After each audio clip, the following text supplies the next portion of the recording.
మొదటిగా ఏ సమస్య మనం సాధారణంగా ఎదుర్కొంటాం? ఆత్మీయ సమస్య. రెండవదిగా సాధారణంగా మనం ఎదుర్కొనే సమస్య అనారోగ్య సమస్య. ఆ అనారోగ్య సమస్యను గురించి మీతో పంచుకోవాలని ఆశపడుతున్నప్పుడు దానికి ముందుగా మరొక సమస్య రావాల్సి వచ్చింది. ఎందుకంటే ఎవరికి అనారోగ్య సమస్య వచ్చిందో మీకు తెలియాలి అని అంటే అతని చరిత్ర మీకు తెలియాలి. ఇప్పుడు హిజ్కియాకు అనారోగ్య సమస్య వచ్చింది. అది నేను మీకు చూపించబోతున్నాను. హిజ్కియా ఎవరు?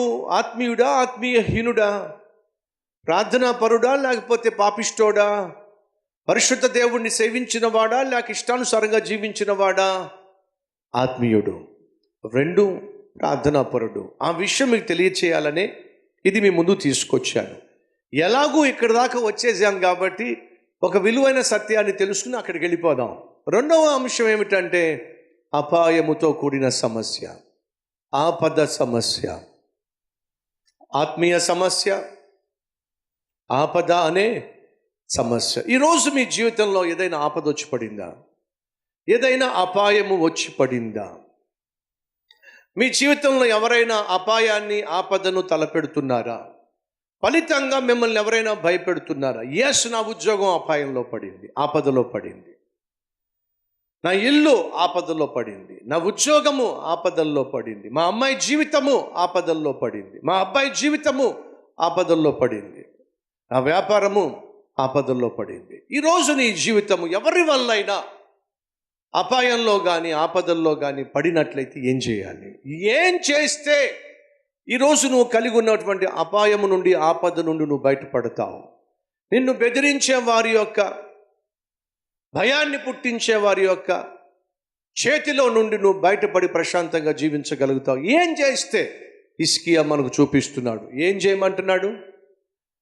ఆపత్కాలమున మొరపెడితే జవాబిచ్చే దేవుడు నాకున్నాడు, ఆయనే నా దేవుడైన యెహోవా అని చెప్పి హిజ్కియా చేసింది ఏమిటయ్యా అంటే, తనకు మించినటువంటి బలమైన శత్రువు తన మీదకు లేస్తున్నప్పుడు ఎవరూ కూడా తనను ఎదుర్కోలేకపోయాడు. చెప్తున్నాడు, ఆ దేశం వాళ్ళు మమ్మల్ని జయించగలిగారా? ఈ దేశం వాళ్ళు మమ్మల్ని జయించగలిగారా? ఆ దేశం వాళ్ళు మమ్మల్ని జయించగలిగారా? ఆయా దేశం వాళ్ళు ఏ ఏ దేవతలను ఆరాధిస్తున్నారో, పూజిస్తున్నారో, వారి దేవతలైనను వారి దేవుళ్ళైనను మా చేతిలో నుండి వారి దేశాన్ని కాపాడగలిగినా? ఇప్పుడు నీ దేశం మీదకి నేను వస్తున్నా, మీ దేవుడని యెహోవా మిమ్మల్ని కాపాడగలడు అనుకుంటున్నావా? ఒక్కసారి మా గతాన్ని చూడు, ఒక్కసారి మా విజయాలను చూడు, నీకు అర్థమవుతుంది ఎక్కడ మేము ఓడిపోలా. నీ మీద కూడా మేము ఓడిపోము. ఎవడు మా చేతిలో నుంచి ఏ దేశాన్ని కాపాడాలా?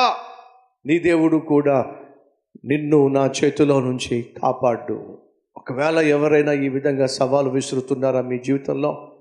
నిన్నెవ్వడూ కాపాడలేడు, నీ స్థలాన్ని ఎవ్వడూ కాపాడలేడు, నీ కుటుంబాన్ని ఎవ్వడూ కాపాడలేడు అని చెప్పి ఎవడైనా నిన్ను బెదిరిస్తూ నీ దేవుడు కూడా నిన్ను కాపాడలేడు నేను చెప్తున్నా అని ఎవడైనా అంటున్నాడా? అయితే వినో, అలా అనే వారిని గూర్చి నువ్వు చేయాల్సింది అని తెలుసా? తిన్నగా ప్రపంచాన్ని పరిపాలించే దేవుని దగ్గరకు వచ్చి హిజ్కియా వలె నువ్వు మొరపెట్టినట్లయితే, హిజ్కియా వలె నీ బాధంతా, నీ భయమంతా దేవునితో చెప్పుకున్నట్లయితే దేవుడిచ్చిన వాగ్దానం ఏంటో తెలుసా? చూద్దాం రండి. 32వ వచనము. కాబట్టి అష్షూరు రాజును గూర్చి యెహోవా సెలవిచ్చినదేమనగా, విను సహోదరి, విను సహోదరుడా, నీ జీవితంలో, నా జీవితంలో, మన జీవితంలో ఎవడు ఏమన్నా అది జరగదు. ఒక్క దేవుడు అన్న మాటే జరిగి తీరుతుంది. నిన్ను గూర్చి కావచ్చు, నువ్వు కలిగి ఉన్న దాన్ని గూర్చి కావచ్చు, ఎవడు ఏమన్నా సరే, వాడు ఏ మాటల చేత నిన్ను భయపెట్టినా సరే, నీ గురించి ఎవరు ఏమనుకుంటున్నా సరే, ఏం చేద్దాం అనుకుంటున్నా సరే, విను, ఎవడు ఏమన్నప్పటికీ, ఏం చేద్దామన్నప్పటికీ అది జరిగే ప్రసక్తి లేదు. దేవుడు నీకు తోడుగా ఉన్నట్లయితే. ఏమిటి? నా ప్రజల్ని బెదిరిస్తావా? నేను ఏర్పరచుకున్న రాజును బెదిరిస్తావా? ఈ దేశాన్ని కాపాడేటటువంటి దేవుడే లేడని చెప్పి నువ్వు శాసిస్తావా? నీ అంతు చూస్తాను నేను అని చెప్పడానికి కారణం తెలుసా? హిజ్కియా చేసిన, చెప్పండి గట్టిగా, ప్రార్థన. దావీదు చేసిన ప్రార్థనేమో అద్భుతమైన కుమారుణ్ణి బహుమానంగా తీసుకొచ్చింది.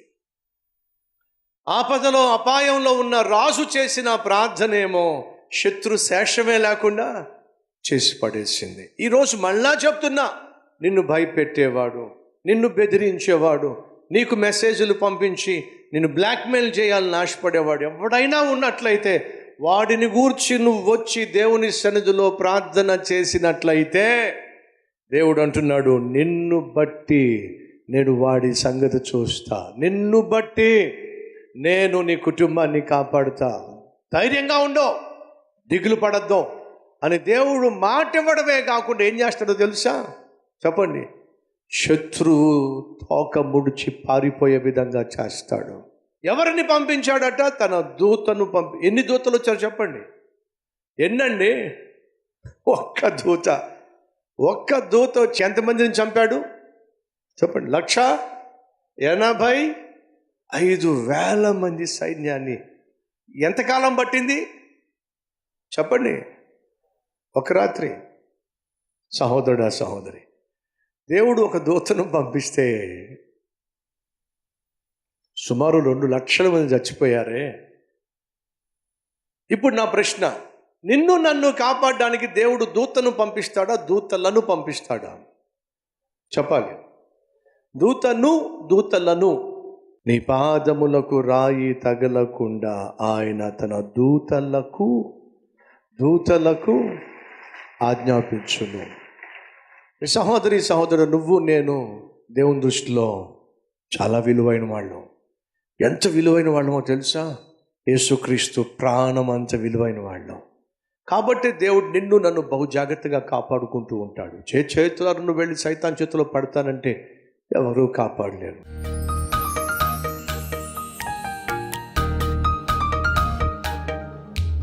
ప్రతి ఒక్కరిని దర్శించాయా, ప్రతి శరీరాన్ని ప్రభువా స్వస్థపరుచాయా. ఆయన ఆర్థిక సమస్యలు గుండా వెళుతున్నారు, అప్పులు పాలైపోయారు, ఎన్నో ఆశలున్నాయి. బిడ్డలను ఏదో చదివించాలని ఆశ, గొప్పగా పెంచాలని ఆశ, గొప్పగా చూడాలని ఆశ, కానీ చేతిలో చిల్లి గవ్వలేదయ్యా. కనికరం చూపాయ్యా. సరైన ఉద్యోగం దయచేయి నాయన. మా ప్రియ తమ్ముళ్లను చెల్లెళ్లను కనికరించాయ్యా నాయనా. వారి యవ్వన ప్రాయంలో వారు స్థిరపడులాగున సహాయం చేయ్యా.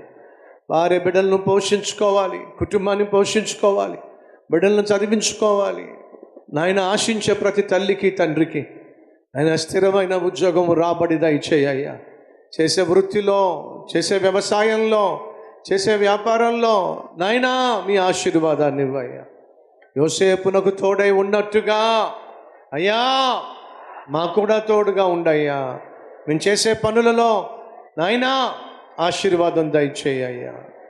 ఆర్థిక బలము దయచేయ్యా. అప్పులన్నిటిలో నుండి విడిపించు నాయన.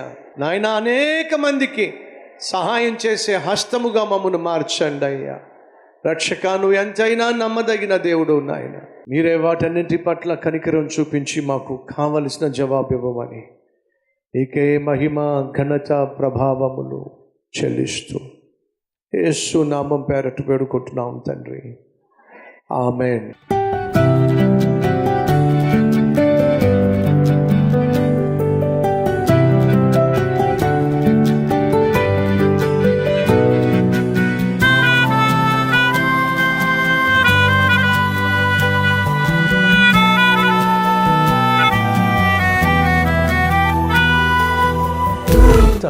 డైలీ డివోషన్ మీకు ఆశీర్వాదకరంగా ఉంటే 10 మందికి షేర్ చేయండి, లైక్ చేయండి, అలాగే ఖచ్చితంగా కామెంట్ పెట్టండి.